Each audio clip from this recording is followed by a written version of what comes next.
Hello साथियों, स्वागत है आपका आपके अपने channel ITI Indian exam express में। साथियों, आज की हमारी थ्योरी चल रही है इलेक्ट्रिशियन सेकेंड ईयर और आज की साथी क्लास है हमारी 21वीं। साथियों, शुरू करते हैं अपनी क्लास। क्वेश्चन नंबर 237 से, कौन सी मोटर में आधी कुंडल वाइंडिंग होती है? ए मिक्सर, बी ग्राइंडर, सी छत का पंखा, डी वॉशिंग मशीन। साथियों, इसमें अपना आंसर है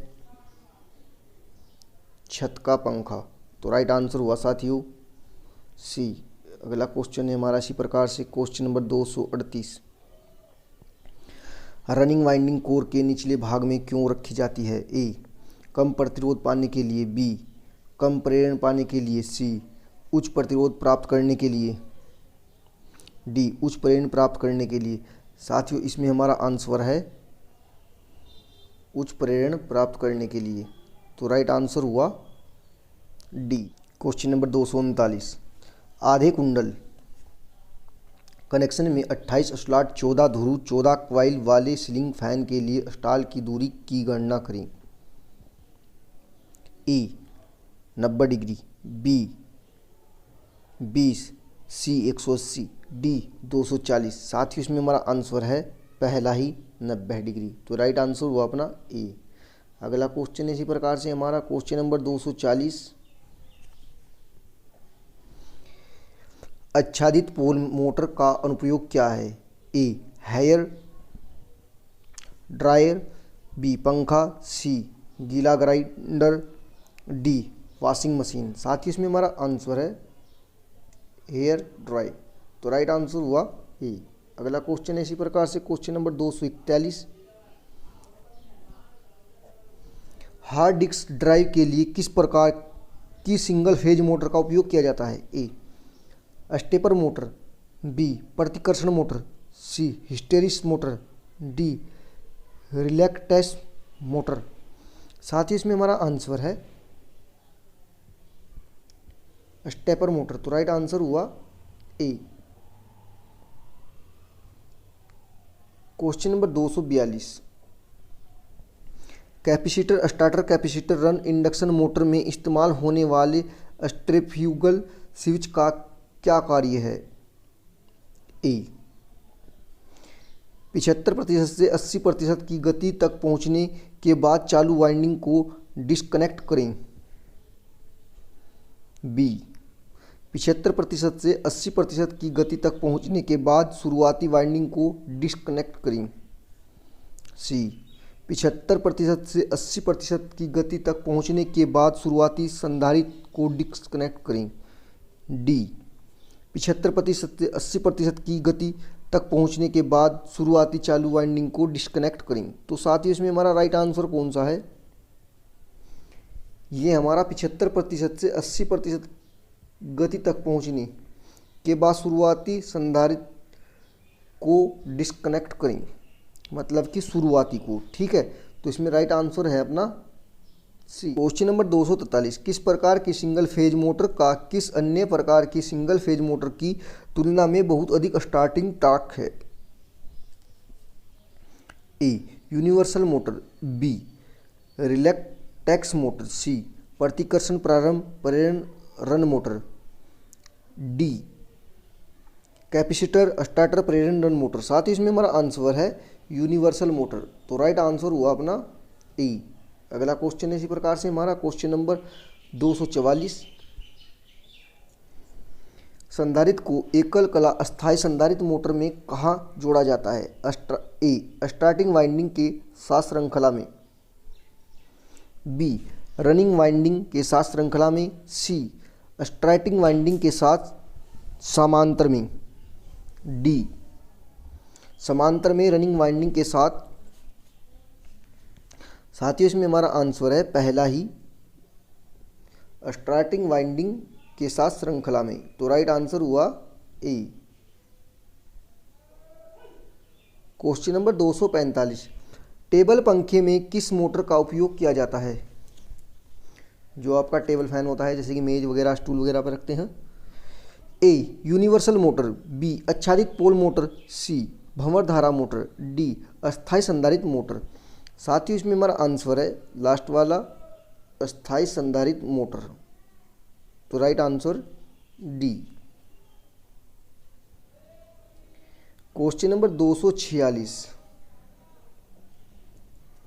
एक एकल कला मोटर रिवाइंडिंग में कुंडल समूह कनेक्शन गलत तरीके से जुड़ा हुआ है तो क्या प्रभाव है?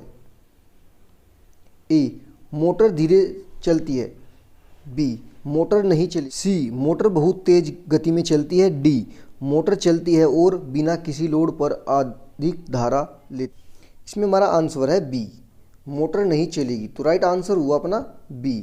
Question number 247। प्रतिकर्षण मोटर में क्या प्रभाव होता है यदि चुंबकीय अक्ष दूसरी तरफ स्थानांतरित हो जाता है? यदि चुंबकीय अक्ष दूसरी तरफ स्थानांतरित हो जाता है तो क्या प्रभाव पड़ता है? ठीक है, रोटेशन की दिशा बदल जाती है और कुछ नहीं पड़ता, ओनली रोटेशन की दिशा बदल जाती है। क्या बदल जाती है? रोटेशन की दिशा बदल जाती है। ठीक है, देखते हैं आंसर में क्या दिया गया है। ए, रोटेशन की दिशा बदल जाती है। बी, रोटेशन की दिशा समान रहती है। सी, मोटर की गति रेटेड गति से बढ़ जाती है। डी, मोटर की गति रेटेड गति से कम हो जाती है। साथ ही इसमें हमारा आंसर है रोटेशन की दिशा बदल जाती है। क्या है? रोटेशन की दिशा बदल जाती है। तो राइट आंसर है हमारा ए। अगला क्वेश्चन इसी प्रकार से क्वेश्चन नंबर 248। मोटर शुरू होने के बाद अब केंद्रीय स्विच को डिस्कनेक्ट नहीं किया जाता तो क्या प्रभाव पड़ता है? ए, मोटर सामान्य रूप से चलेगी। बी, मोटर तुरंत बंद हो जाएगी। सी, स्टार्टिंग वाइंडिंग जल जाएगी। डी, मोटर बहुत धीमी गति से चलेगी। साथ ही इसमें हमारा आंसर है स्टार्टिंग वाइंडिंग जल जाएगी। Right answer C. Question number 249। प्रतिकर्षण मोटर के रोटेशन की दिशा को कैसे उल्टा करना है? ए, ब्रश अक्ष को स्थानांतरित करके। बी, आपूर्ति टर्मिनल को आपस में बदलकर। सी, मुख्य घुमावदार टर्मिनल को बदलकर। डी, कंपनसेटिंग वाइंडिंग टर्मिनल को बदलकर। साथ ही इसमें अपना आंसर है ब्रश अक्ष को स्थानांतरित करके। तो राइट आंसर हुआ अपना ए। अगला क्वेश्चन है हमारा इसी प्रकार से क्वेश्चन नंबर 250। क्यों एक संधारित्र अपकेंद्रीय स्विच गति नियंत्रण विधि में अपकेंद्रीय स्विच से जुड़ा हुआ है? ए, निरंतर गति बनाए रखने के लिए। बी, ओवरलोडिंग से बचने के लिए। सी, पावर फैक्टर को बेहतर बनाने के लिए। डी, संपर्कों में स्पार्क कम करने के लिए। साथ ही इसमें अपना आंसर है लास्ट वाला, संपर्कों में स्पार्क कम करके। तो राइट आंसर अपना डी। Question number 251। प्रभाव क्या होता है यदि असकेंद्रीय वाइंडिंग के पूरे होने के बाद शिफ्ट फेज मोटर में कुछ स्लॉट बिना वाइंडिंग के छोड़े गए हैं? ए, सामान्य रूप से कम करता है। बी, गति में कमी। सी, टार्क में कमी। डी, बहुत तेज गति से दौड़ता है। साथ ही इसमें अपना आंसर है सामान्य रूप से कम करता है। तो राइट आंसर हुआ ए।